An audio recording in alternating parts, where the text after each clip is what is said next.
Hello everyone, আসসালামু আলাইকুম। আশা করি সবাই ভালো আছেন।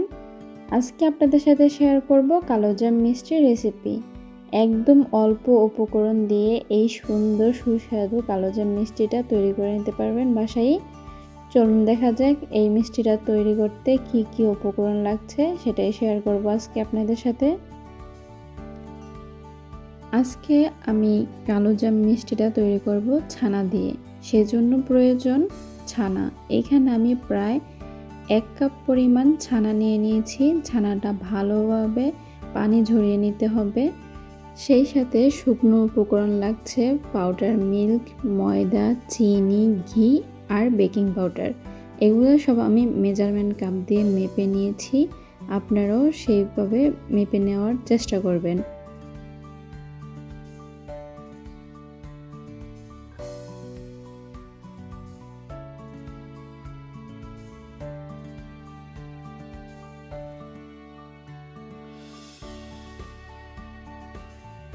এখন আমি সবগুলো শুকনো উপকরণ মিশিয়ে নিচ্ছি একসাথে। এখানে দিয়ে দিচ্ছি 1/2 কাপ পরিমাণ পাউডার মিল্ক, 1/4 কাপ পরিমাণ ময়দা,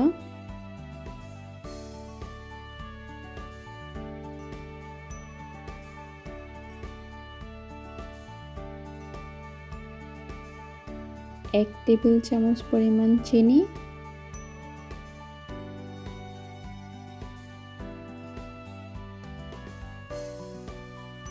সেই সাথে দিয়ে দিচ্ছি 1 চা চামচকে 8 ভাগ করলে যে পরিমাণ হয় সেই পরিমাণ বেকিং পাউডার, আনুমানিক 1 চিমটি পরিমাণ বেকিং পাউডার।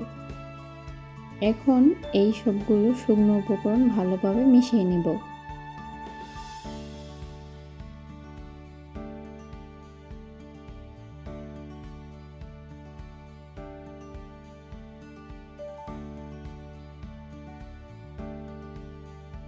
শুকনো উপকরণগুলো মিশিয়ে নেওয়া হয়ে যাওয়ার পর এখন মিশিয়ে নিচ্ছি ছানার সাথে। হাত দিয়ে ভালোভাবে মিশিয়ে নিতে হবে। মিশানো হয়ে যাওয়ার পর দিয়ে দিচ্ছি ঘি। এখানে আমি 1 টেবিল চামচ পরিমাণ ঘি ব্যবহার করেছি।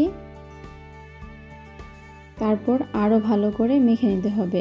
মাখানোর যে দৃশ্যটা ছিল সেই ভিডিওটা আমার হারিয়ে গিয়েছে, তাই দেখাতে পারিনি। বুঝতেই পারছেন, ভালোভাবে মেখে নিতে হবে, কোনো ধরনের দলা যাতে না থাকে। মিষ্টি বানানোর জন্য এখন আমার ডোটা পুরোপুরি রেডি। আমি এখন মিষ্টি বানিয়ে নেব। মিষ্টির সাইজটা আপনাদের ইচ্ছে মতো দিতে পারেন, ছোট বড়।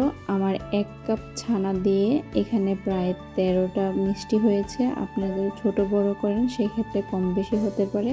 মিষ্টির শেপ আপনারা ইচ্ছে মতো দিতে পারেন, গোল অথবা লম্বাটেও করতে পারেন। এখন চলুন মিষ্টিগুলো ভেজে নেওয়া যাক। চুলায় একটি প্যান বসিয়ে নিয়ে নিচ্ছি তেল। মিষ্টিগুলো ডুবো তেলে ভাজতে হবে, সেজন্য পর্যাপ্ত পরিমাণ তেল নিয়ে নিচ্ছি।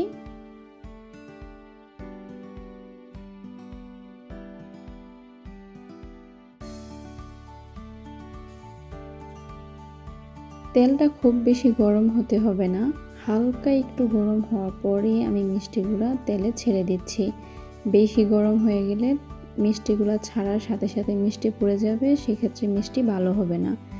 তাই তেলটা একদম নর্মাল থাকা অবস্থায় মিষ্টিগুলো তেলে ছেড়ে দিতে হবে। দেখতেই পাচ্ছেন, একটা একটা করে আমি মিষ্টি তেলে ছাড়ছি। এভাবে করে সবগুলো মিষ্টি আমি তেলে ছেড়ে নিচ্ছি। এই পর্যায়ে খেয়াল রাখবেন চুলার আঁচটা যাতে একদম লোতে থাকে। কোনোভাবেই চুলার আঁচ বাড়ানো যাবে না, সেক্ষেত্রে মিষ্টি নষ্ট হয়ে যাবে। মিষ্টিটা অল্প আঁচে ভাজা বসিয়ে দিয়ে আমি তৈরি করে নিচ্ছি মিষ্টির জন্য প্রয়োজনীয় শিরা। শিরা তৈরি করতে এখানে আমাদের লাগছে 1 কাপ ছানার জন্য 2 কাপ চিনি আর 4 কাপ পানি। এখানে আমি 2 কাপ চিনি নিয়ে নিয়েছি। এখন দিয়ে দিচ্ছি পানি। পানিটা আমাদের 4 কাপ প্রয়োজন।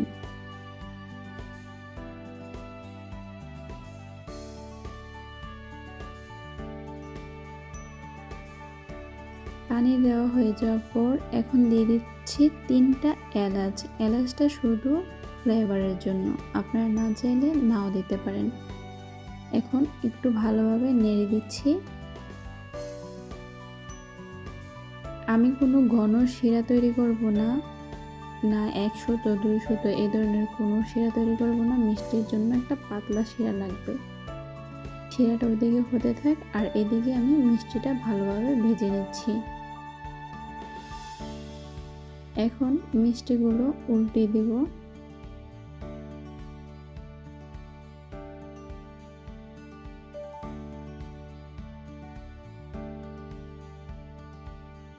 এই মিষ্টিগুলো ভাজার ক্ষেত্রে তাড়াহুড়া করা যাবে না, ধৈর্য নিয়ে সময় নিয়ে ভাজতে হবে।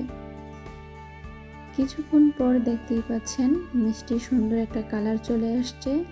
যখন আপনার কাঙ্ক্ষিত কালার চলে আসবে সেই সময় আপনি মিষ্টিগুলো তুলে নেবেন। এখন আমি মিষ্টিগুলো তুলে নিচ্ছি।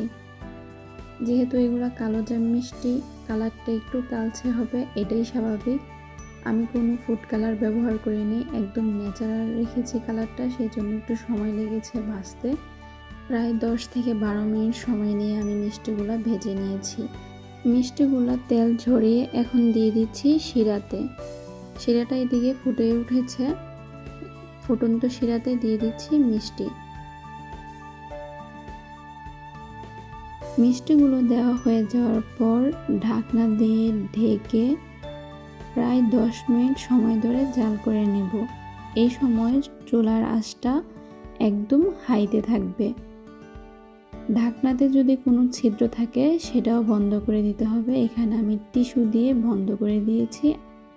10 মিনিট পর ঢাকনাটা খুলে একটু নেড়ে দিতে হবে।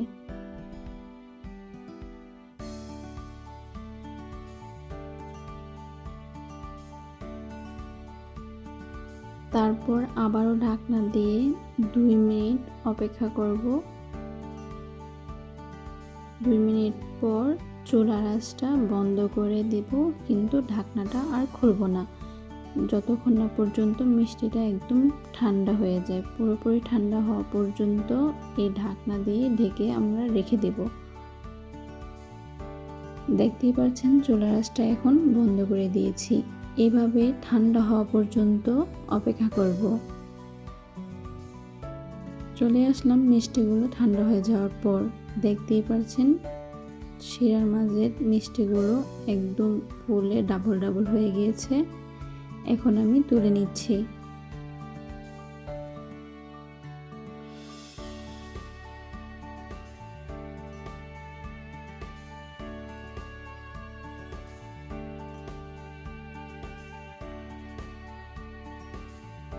এভাবে করে সবগুলো মিষ্টি আমি তুলে নিচ্ছি। দেখতেই পাচ্ছেন কতটা সুন্দর হয়েছে আমাদের এই মিষ্টিগুলো।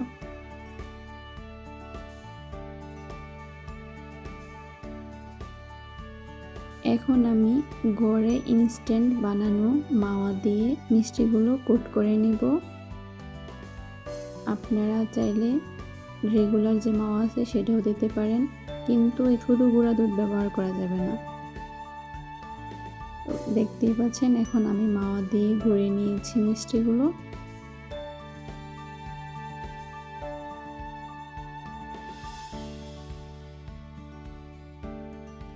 একটা মিষ্টি কেটে আপনাদের সাথে শেয়ার করছি। দেখুন কতটা সুন্দর হয়েছে মিষ্টিটা আর কতটা সফট হয়েছে।